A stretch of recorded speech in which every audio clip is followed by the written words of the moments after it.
Guru Mata, it's now verified and clear that there is no entity called mind. But I'm still struggling to grasp the illusion of time.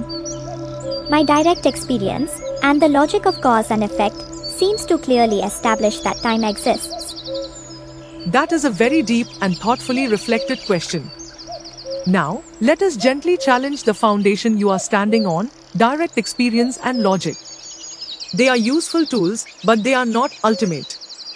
Many times, they contradict each other. If you rely on them alone, you can never arrive at the complete truth.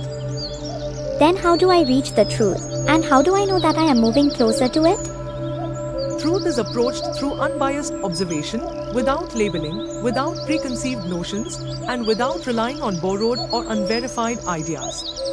The most essential prerequisite while observing is the openness to ask, what if what I know is false?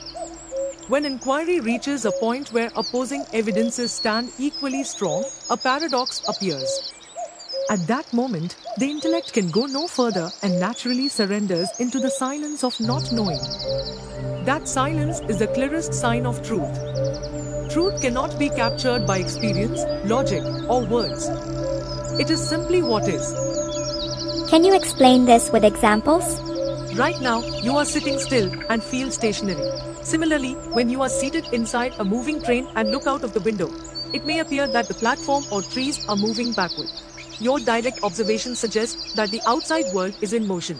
But in reality, it is the train that is moving, not the platform. Once again, direct experience and actual logic clearly contradict each other.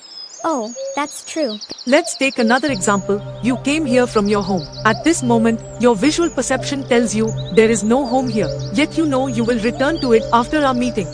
Your home does not exist here and now. But that does not mean it does not exist at all.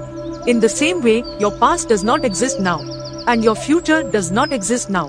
But does their absence in present perception mean they never existed or will never exist? No, it doesn't.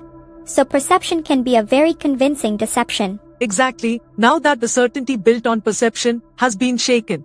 In our next meeting, we will explore how this deception of perception works. This understanding is essential to dissolve the belief in a concept called time and an entity called self.